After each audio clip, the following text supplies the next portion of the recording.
They got the early slot, which is kind of unfortunate for them because that was probably the best game. They went to overtime because of a Jimmy Butler layup, which was awesome. He took it to the butter, put it up there, sent him to overtime, and then Chris Middleton hits a game winner to give Milwaukee the game-one victory. And there's a few observations I got out of that. And I want to kind of talk about that really quick and what I think about that series and who I think is going to win it. Miami's grit and grind. Pat Riley mentality. Jimmy Butler's perfect for them. He's all of that. And we saw it last year. They would grind their way into the finals. And then what did we see when they grinded themselves into the finals? They grinded themselves into the ground. Jimmy Butler was exhausted. Gordon Dragic was hurt. Couldn't really play.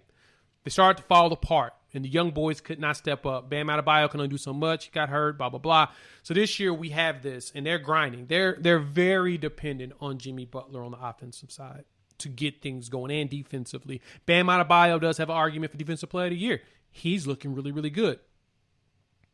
Milwaukee got smart. They took the ball out of Giannis's hands in the clutch. Now, this isn't any shade to Giannis and how good or bad of a player that he is. The problem with Giannis is he's predictable at a certain point.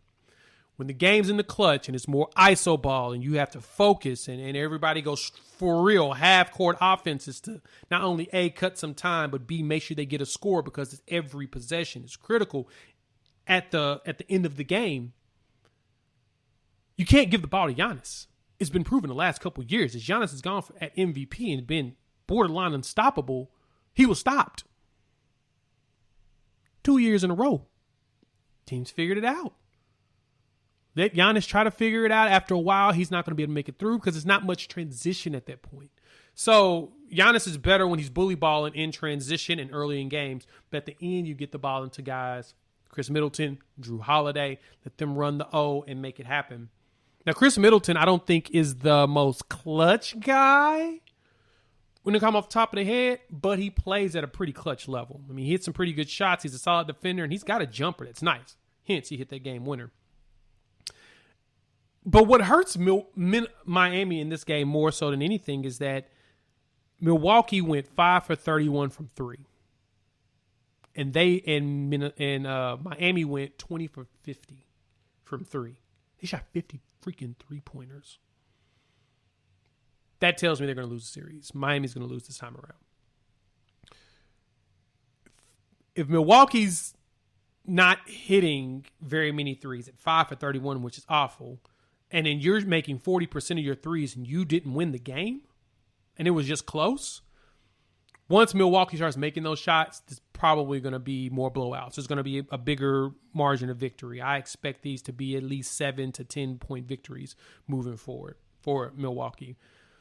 Miami they're going to be tired, and you're going to start seeing the exhaustion kick in late. They showed it at the beginning of the season. They looked like they were worn out early, and they couldn't get it going, and then they started to, ramp it up. They're going to need more from the young guys, and I don't think that Tyler Hero or even though Duncan Robinson had a really good game, I don't think they're going to be able to be consistent enough to keep them going. So I'm going to pick the Bucks to win this. I think they're going to win it in 6, maybe even 5.